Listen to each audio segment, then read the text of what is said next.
on Tyne Unitarians.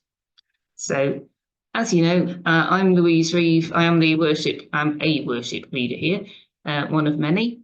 So welcome to everyone if you are joining us here in Spiritual Commons or on Zoom. Welcome to our service today. And I am recording it, but it's just me and the speakers who will be recorded for anyone who can't make it.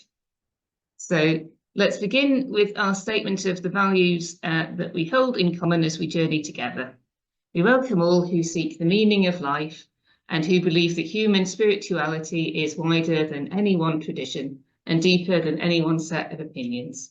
With respect for our Christian origins, we seek to explore truths from all sources. Our fellowship gives us strength and encouragement in daily living. And let's begin, as we always do, by lighting our chalice. And I have these words for Easter by Alex Holt. For all those who celebrate the resurrection of Jesus, may Easter be another affirmation of divine love and praise. For all those who see the eternal story of new spring and life beginning anew, may you breathe deeply of a season of promise and hope. For all who are experiencing despair or hopelessness this Easter, may you find in the darkness or depression a doorway to light and warmth that offers you freedom. For all of us together, we can do what no one isolated person can do. Rolling the heavy stone aside reminds us we are far more powerful than we ever could be on our own. Our offering of strong hands to help our prayers made real, let us begin again to live. So we have our first reading, We Don't Know What Happened. So do I have a reader? I do. No. Marvellous. Would you like to come up so that you'll be on the camera for the people who are joining us online? Okay. Shall I sit here? If you would, that would be great. Okay. We Don't Know What Happened by Daniel Budd. We're not sure what happened, but we know what it's like when someone appears in our life whose message we feel offers hope, whose way of being inspires us with new ways of living. We know what it's like when they fall short of our expectations, or worse, when they are cut down and cast aside by the forces of hate, bigotry and closed-mindedness. We're not sure what happened, but we know what it's like when someone has grown profoundly into our lives, who seems as much a part of our living as our own breathing. We know what it's like when they are taken from us, perhaps prematurely by unwanted change or by death, and the empty place now in our souls is much like an empty tomb. We're not sure what happened, but we know what it's like to feel sorrow and loss, despair and grief. We know the waves of tears and the thoughts of the past which flow through us. We know that memories and stories begin to fill the emptiness. We integrate their gifts to us, and our lives are shored up with a different presence, which we will live with us all our lives. We're not sure what happened, but we know what it's like to realise, to have it dawn upon us, that what we have known and loved lives on with us and within us, forever a part of who we are. We know that somehow, in our hearts and souls, resurrection is real. Not that of the body perhaps, but of the spirit, a spirit renewed, even reborn in the midst of our lives and living. We're not sure what happened, but we know there is a difficult hope, a faith that through whatever sorrow or grief we are feeling, there is also a growing sense of grace and gratitude, of joy and thanksgiving, in the mysterious and abiding astonishment of being fully human. In this wonder, may we find strength within our own sense of Easter. Amen. Amen.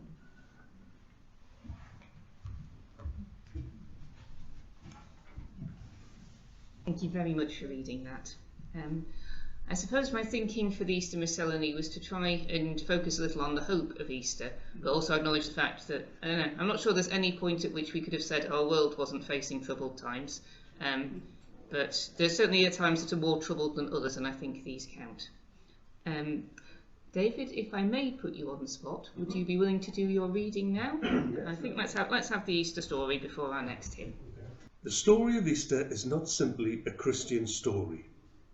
It is true that for centuries the feast of Easter has celebrated the resurrection of Jesus Christ. But the very name Easter is the name of a more ancient and non-Christian deity. The Easter season itself, since time immemorial, has been the occasion of rites and observances concerned with the mystery of life and death, resurrection and rebirth. Religions and races from all corners of the world have their special festivals of observances of what we call Easter. As a result, the full story of Easter is a most complex mixture of history and mythology, fact and fancy, theology and practice. But underlying this matrix, there seems to be a persistent and common theme. The Easter story says that there is a destructiveness in life, a real agony and terror, an evil that is demonic. But there is also in life a renewal, a creativeness, a persistence of goodness, even godliness. Easter says that often pain and suffering and sometimes destruction are necessary as the precondition of life and renewal. To know inwardly the meaning of Easter is to be reborn. In truth, the only thing we need to fear is infidelity to the aliveness which we are and which surrounds us. For the growing edge of our experience is inexhaustible. This is the message which we have on highest authority. Life has been tested and not found wanting on that first Easter morn. This we can know and depend upon all the days of our lives, in good moments and in moments when we face new Calvaries of the Spirit. To be reborn at Easter is to understand, to know, to appreciate, to wonder, to pray, to roll back the darkness and despair by faith and courage. It is to venture by an inspiring faith in life's goodness, which includes the recognition of life's evil. Easter is to glimpse the new morning, a sunrise on our way. Alison Steers. Then again, I suppose that is the message of Easter, from despair to hope. And I suppose also the value of human life and human sacrifice and what people can be willing to do in the best of human beings. I was actually reading a story this morning, just before I jumped in the car. I was eating a bowl of granola. I'm sure you all really wanted to know that. And this one was actually, perhaps I'll return to it again, because as much as anything, it was about a man who perhaps didn't necessarily know what his calling was. He was the third officer, a pilot, aboard a flight leaving South Africa, travelling to London. And at the time, South African planes had to take a very long time. If any plane leaving from there had to take quite a long route, because a lot of African nations wouldn't let them land due to the apartheid regime. The young man had previously been a pilot for the US military in World War II. But unfortunately for him and for everyone on board the plane, he had gone to get some rest so that he could relieve one of the other pilots, but there was a fault with one of the engines. And despite the chief pilot originally thinking that they would be able to get the plane to its original destination, because it was a big plane, it had 4 engines, and they figured with just one gone, the safest thing to do was keep flying till they got to the airport. Sadly for all of them, the engine overheated and caught fire, and the chief pilot had to figure out how to land this plane at night in the middle of the desert. To the great fortune of quite a few people on board, he did in fact manage to do that, which was quite the feat, given that it was in the 1950s and aircraft were a lot less advanced.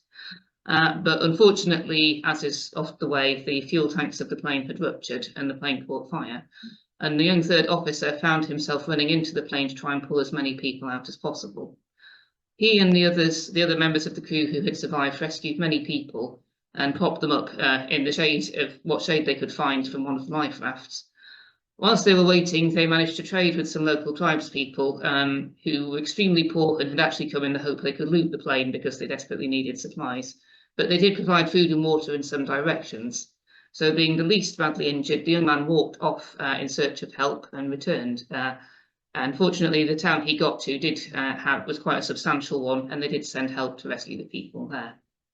At that point, the young man wondered if he was doing the right thing with his life, possibly because his wife had told him she didn't want to be raising their kids on widow's pension from the airline.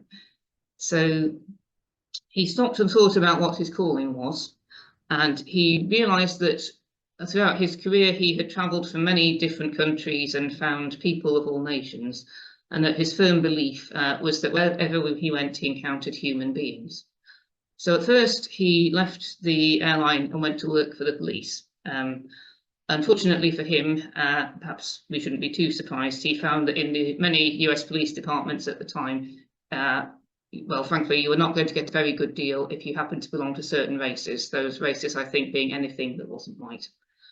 So he found that that was not the career for him, but he enjoyed writing. So he thought, perhaps I should try my hand at writing. And he was inspired by his earlier career as a pilot and thought, maybe I should write about something that travels from different places and where everybody on board is from a different background and show off the best of humanity. At first he thought he should set it on board an airship, but this was America in the 60s and the space race was taking off. So apparently someone said to him, right, this sounds good, but go away, make this something a bit flashier. Could it be something big and shiny and white that goes into space? And you have perhaps guessed the name of the young third officer. He was Gene Roddenberry. Yeah. And thus he created Star Trek. And I thought that was perhaps, I'm not going to push the parallels too far, but to me, that spoke to me today, both for its messages of the undoubted bravery of the crew who rushed towards the fire to try and rescue fellow human beings, but also because I think Roddenberry's view of the fundamental, literally the fundamental humanity and our universal shared humanity that all human beings share, despite all our different backgrounds. I think that's something that's always appealed to Christians and especially to Unitarians because of our own belief in that shared humanity and in the good of working for everybody and being prepared to make sacrifices for your community. So that's not in the order of service, but I did want to ramble on at you about it because I thought it was inspiring. And the nice thing about being in charge of the service is that I get to do that. I did also bring some Easter buns, so don't worry too much. Easter is a Time of Love by Nicholas Gordon. Easter is a time of love, a time of grief and pain undone, so we may know the power of the love that lives in everyone. Each love we feel, each love we know, redeems what would to darkness go. Whitney writes, believing in something or someone is an almost universal characteristic of any society, at least until relatively recently. But it's also evident that the beliefs grew out of the context in which they occur. The ancient Egyptians had myths about the Nile, crops, and the sun. The ancient Vikings spoke of ice giants and trolls. And while humans are the world the same over, those contexts produce specific beliefs reflecting individual cultures and needs. It is sad that so many belief systems seek to stifle that quest for originality and substitute mere conformity in its place. That was never what religions were for, but it is so often what they have become. Christianity is not an exception, but there may yet be truths we can salvage. People like Auguste Comte or Alain de Botton have helped us see that the various religions have been an essential part of our human struggle to try and understand ourselves. Even if you do take the view that a particular faith system puts you in touch with a supernatural reality beyond, you cannot deny the way any religion has come to where it is. It has happened by human beings drawing on what they know of life and giving it a deeper significance. I call my own very modest take on this all humanist spirituality. It is not an original idea at all, although I didn't realise how many others had developed similar ideas until I started to look from it.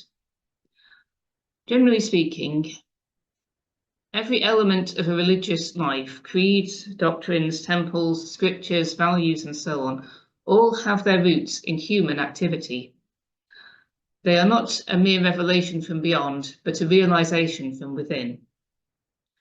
Nobody really believes that the Bible fell from heaven already written in the authorized version, particularly not those of us like me who've had to find a quote from the Bible, gone to the Bible equivalent of Google, and had to pick which of about 50 translations it offers are the right ones. That's just in English. I'm not actually sure which is the most translated book ever. If it is the Bible, I would not be in the least surprised. Maybe a few people do believe that, but we know that they are wrong. We can chart the history of the Christian religion and its texts. It is so obviously a very human story. And scriptures have not always existed. They were created, retold, written down, edited, and revised at different points in time. Creeds were debated, agreed, rewritten, and abandoned according to prevailing views in councils, which were a bit like an EU summit, in which some sort of compromise often won the day, or some other vested interest was deliberately outlawed. I do hope for the sake of anyone attending they weren't as boring as actual EU summits. I did the politics of the European Union when I was doing my university degree. I somehow achieved the highest score for any of my modules in that, and I have absolutely no idea how. I'm tempted to say because I stayed awake in them, but that would be a little sarcastic. Returning to Ben Whitney, prayer is a human activity, spoken with our lips or thought by our brains. Moral values arise from our experience of what is best for us, individually and together. It is a mistake to see all these things as entirely coming from outside us. They are ours, and at their best, we should be proud of them. For even the concept of God, if we have one, is the product of human activity. There can be no pure supernatural experiences for us because we function within a natural world within which nothing can be done or known or experienced without reference to our physical being. But to put a religion in its place as a human creation does not necessarily mean that I wish to abandon its insights altogether.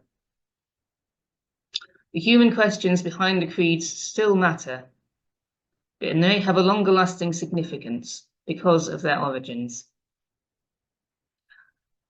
That also means there can be no lines in the sand beyond which we cannot go because the boundaries have been set down for us elsewhere. We created them and we can change them. We can and must do better in the light of what we now know.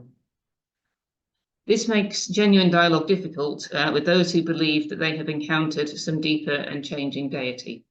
If you'd like to experience this yourself, may I invite you to walk down Northumberland Street and enter into debate. There are more religions there than one might shake a stick at, which I think is a good thing, and there you will find many spectrums of human belief, much of it armed with a loudspeaker. But given that I have at least one foot in the Judeo-Christian tradition, I don't really have a choice but to engage with it. I am not the first to walk along this path, even if the map I'm using is now more up to date than many of those that came before me. We first have to examine the original text. Exegesis before hermeneutics, as my old theology tutors used to say, and I hope that they found that easier to say than I did.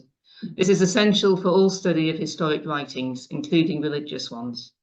But then I try to take the statements of the creed and teachings on to whether they can still mean anything for people today who are in search of a new kind of spirituality. I'm going to focus on just one of them in particular.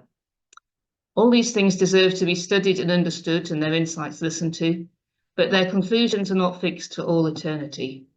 We have to express ourselves differently because of what we have discovered since. This may lead to a new kind of believing, new kinds of beliefs in which to place our trust and by which to live. So is there a statement of faith with which we may engage? The Jesus story starts with Christmas.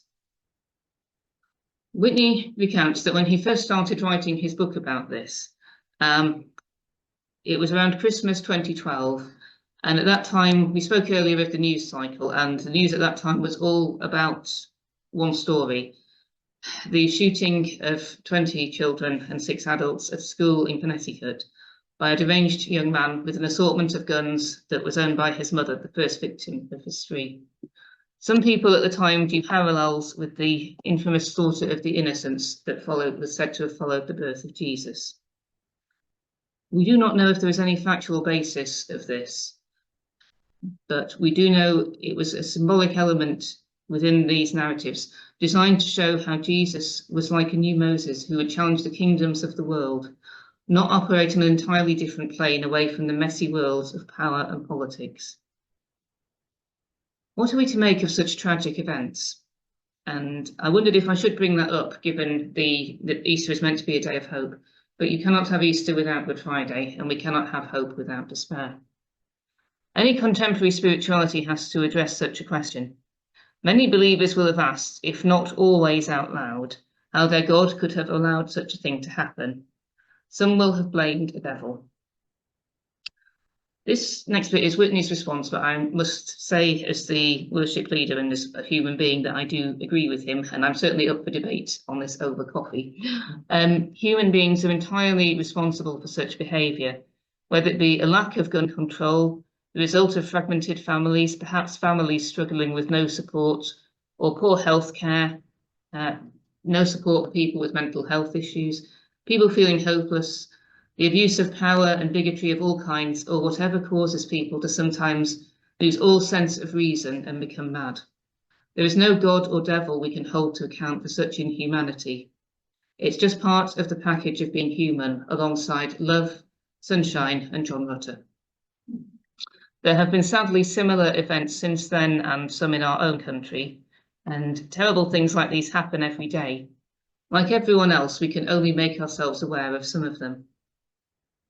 Without doubt, at least one of the teachers in that school shooting surrendered her own life in order to save some of the children in her care. She locked them in a storeroom and went back towards the shooting to try and save some more. She then put herself in between the gunman and a group of 6-year-olds who were hiding in a corner and died protecting them. I'm staggered and challenged by such a sacrifice, and not at all sure I could ever hope to do anything the same. We don't know if she was Christian, it's possible she was. But in a sense, it does not matter one bit. There is no greater love. Inasmuch as we do it for the least of these, our brothers and sisters, you do it for me, irrespective of someone's religious motivation. For me, the death of Jesus of Nazareth is a universal example of such self-sacrifice, a demonstration of love for others that makes the sacrifice of those teachers a genuinely sacramental and fully human moment. The deeper spiritual truth is that life comes from such deaths and gives them meaning. Did we not see a similar thing in a story that was also in the news around that time, of the 3 women caring for a soldier killed outside the Woolwich barracks, just as other women did for Jesus at the cross? That sign of human compassion in the face of such cruelty can give us more hope than a million evangelical tracts about our own so-called salvation could ever do. Many might consider such self-denying actions foolish and pointless, but as even St. Paul suggests, they are surely evidence of a much greater wisdom about the way things are. Part of the lingering attraction of Christianity is the unjust human death that is at the heart of it, and the response that it still evokes, even in people who are seeking to explore more humanist and alternative forms of spirituality, as Ben would say he is. Surely the key point about the figure of the centre of this particular human death is that he was a victim of human inhumanity. We suffer, but we also destroy. The meaning to be found here is not about our need to be saved from our collective sin, it's all about our collective solidarity as people. So it still makes a connection, and the cross is such an enduring symbol in early Christianity that there can be no doubt that this really was how Jesus of Nazareth died. It should surely have been easily disproved, and there would have been no reason to invent such an embarrassment, because crucifixion was regarded as a very painful and embarrassing death. It was what the Romans did to show you were the lowest of the low. Yet, and this is where I'm going to depart from Ben. I hope he won't mind. If he does, I'll no doubt see him at the next Unitarian annual meeting, so he can tell me in detail.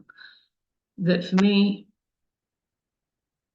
that Jesus died such a death, but that his example led to the foundation of the church and the care the earlier Christians had for each other, and the care people have shown for each other in his name ever since. For me, that is the true hope of Easter.